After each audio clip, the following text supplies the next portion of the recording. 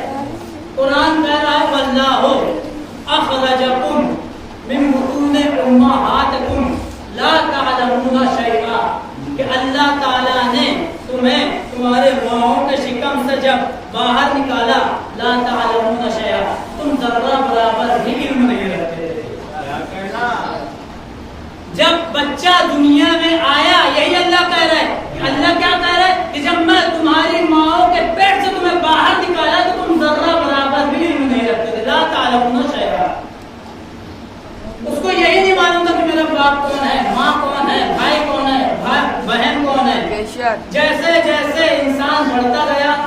ویسے ویسے علم حاصل کرتا گیا، اور جیسے جیسے آدمی بڑھتا گیا اسے معلوم ہوتا گیا کہ میرا باپ کون ہے، ماں کون ہے، بھائی کون ہے، بہن کون ہے، خالہ کون ہے، خالو کون، سب اس کو دھیرے دھیرے معلوم ہوتا گیا،